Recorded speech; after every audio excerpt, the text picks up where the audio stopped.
ada kadrun di YouTube komen, semoga Mak Lampir ini ya cepat anu ya, semoga biar dia nggak cuap-cuap lagi. Yeay, coba dong dibantah kalau memang ucapan saya itu salah ya.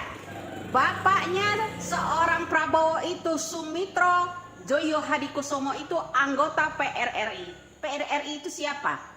Pemberontak di zaman Bung Karno. Ya, kenapa?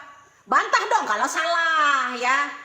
Kata siapa dia adalah membantu sosial? Tidak, bahkan dia juga diminta yang namanya Bung Karno audit keuangan negara. 3 kali dipanggil mangkir, bahkan lari dari negara Republik Indonesia menjadi warga asing. Siapa yang menjemputnya? Ketika Pak Soeharto menjabat, memerintahkan Adam Malik menjemput Sumitro Joyo Hadikusumo dari negara asing kembali ke Indonesia sejak zamannya Bung Karno.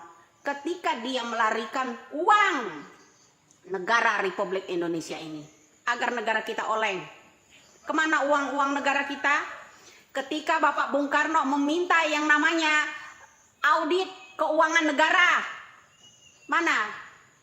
Dan kau juga harus tahu, Freeport, Soeharto mengutuskan Sumitro Joyo Hadikusumo pada saat pertemuan di Eropa. Maka tergadailah yang namanya Freeport. Paham? Kalau saya salah, tolong bikin konten, bantah dong. Ya, bantah. Bapak Ganjar Pranowo seorang brimob, mantan polisi yang dulu bertolak belakang dengan mantan-mantan pemberontak yaitu PRRI. Kakek saya dulu bercerita kepada keluarga saya, 3 hari sebelum meletusnya PKI, beliau pulang ke tanah airku. Beliau pulang memberikan keluargaku, awas semuanya diam di dalam rumah. Jangan sampai ada yang keluar karena seseorang akan meletuskan yang namanya G30 SPKI itu. Propaganda itu udah dimulai pada hari itu. Salah satu kakek saya itu dikejar-kejar. Oke, jangan buta sejarah dong. Kenapa? Anda merasa diri Anda terancam tidak akan terpilih. Tidak akan Indonesia memilih seseorang calon pemimpin negara ini yang ingin berkuasa mewakili rakyat itu, ya. Tidak akan pernah ya Indonesia memilih mantan anggota PRRI keturunannya. Sama aja kita dukung PKI. Iya atau benar? Bantah kalau saya itu salah. Oke? Bapak seorang Prabowo bertolak belakang dengan PRRI karena beliau adalah mantan polisi yaitu brimob. Selalu berurusan dengan orang-orang pemberontak, terutama PRRI. 3 hari sebelum meletusnya G30 SPK itu, kakekku pulang buru-buru, semua keluarganya dikurung di dalam rumah, tidak ada yang boleh keluar. Oke? Salam waras dan salam peka dengan sejarah. Yap, saya kira semakin jelas bagaimana latar belakang Prabowo dan orang tuanya seperti apa. Sesuai dengan apa yang disampaikan oleh dia bahwa Prabowo ini anak dari seorang pemberontak, yang dimana riwayat hidupnya dipalsukan oleh para pengagum Soeharto, membohongi publik, membohongi masyarakat. Tentu kita tidak akan pernah rela akan dipimpin oleh anak dari pemberontak dan seseorang yang mempunyai kasus yang sangat parah dan bahkan pada saat itu menyembunyikan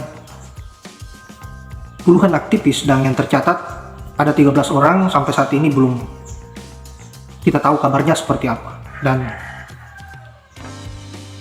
jasad dari 13 aktivis ini di mana? Dikemanakan oleh Prabowo. Nah inilah, saya berharap seluruh masyarakat Indonesia bisa membuka cakrawala berpikirnya, yang mana yang harus kita pilih dan yang mana yang layak untuk dijadikan sebagai pemimpin dan melanjutkan sebuah pembangunan Indonesia agar bisa menjadi negara yang maju dan disegani oleh negara-negara lain. Kalau kita lihat dari kedua kubu tersebut, antara ayah dari Prabowo dan ayah dari Pak Ganjar, kita sudah bisa menilai bahwa yang mana yang pantas anaknya kita ikuti dan yang mana yang tidak.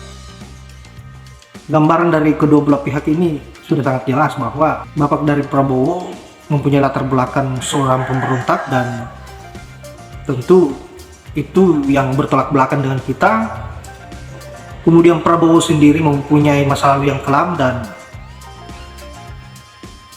mempunyai kasus HAM. Beliau juga seorang jenderal yang berakhir dengan pemecatan. Saya kira itu adalah sebuah prestasi yang terburuk yang pernah, dan ini tidak bisa dijadikan sebagai seorang pemimpin dan tidak layak memang untuk menjadi seorang pemimpin negara. Menjadi pemimpin seorang TNI saja sudah seperti itu, apalagi negara yang dipimpin. Ini kan sangat berbahaya. Di lain sisi, orang tua dari Pak Ganjar, beliau ini adalah brimob yang bertentangan dengan pemberontak pada saat Orde Baru. Saya kira Pak Ganjar menggambarkan orang tuanya yang saat ini sederhana dan tegas dalam melakukan sebuah pekerjaan. Terbukti saat dia menjabat sebagai gubernur seperti apa, kita tahu sendiri kinerjanya seperti apa, dan beliau memang betul-betul layak untuk dijadikan seorang pemimpin. Terlebih lagi bahwa beliau ini berpasangan dengan Pak Mahfud MD, yang kita tahu sendiri Pak Mahfud MD ini orangnya seperti apa, yang tidak diragukan lagi kualitasnya dan kinerjanya, baik soal agama karena beliau terlahir dari NU. Tentu kita akan berharap pasangan ini bisa menjadi presiden 2024. Makasih buat Nyai Widya selalu membongkar apa yang menjadi kebusukannya para kadrun dan antek-antek cendana, dan berkat Nyai Widya kita bisa tahu semua bahwa bagaimana riwayat hidup Prabowo sampai ke akar-akarnya, orang tuanya seperti apa. Kita sudah bisa paham bahwa Prabowo memang tidak layak untuk dijadikan seorang pemimpin. Kalau sahabat-sahabat ingin merasakan bagaimana ekstrimnya di masa Orde Baru, ya silahkan pilih Prabowo agar kalian bisa menikmati sensasinya Orde Baru. Saya kira saya pribadi tidak akan pernah bisa, dan meskipun saya tidak merasakan secara langsung bagaimana kehidupan pada saat Orde Baru dan bagaimana kejamnya para tangan-tangan besi pada saat itu, sampai kapanpun Prabowo tidak akan pernah mengubah karakternya dan sifat haus darahnya seperti apa, haus kekuasaannya seperti apa, sampai akhir hayatnya pasti tidak akan pernah berubah. Contohnya Amin Rais, beliau sudah menjadi fosil tapi tidak akan pernah berubah. Seperti itu juga modal politiknya seperti itu juga, dan itulah gambaran Prabowo juga seperti itu. Yang hanya berpikir soal kekuasaan dan memperkaya dirinya. Sudah banyak contoh-contoh yang terlihat pada saat beliau diundang sana sini, secara belak-belakan membuka aseknya mandek karena dia tidak berkuasa selama 20 tahun. Saya kira itu sebuah kode untuk masyarakat bahwa Prabowo ini memang tidak layak untuk dipilih, karena dia hanya berpikir soal asetnya dan tidak memikirkan bagaimana kehidupan masyarakat. Saya kira hanya itu. Terima kasih buat Nyai Widya sudah membongkar kubrukan-kubrukan ke Prabowo sampai ke akar-akarnya. Dan saya akhiri dengan ucapan wallahul muwaffiq ila aqwamit thoriq. Assalamualaikum warahmatullahi wabarakatuh.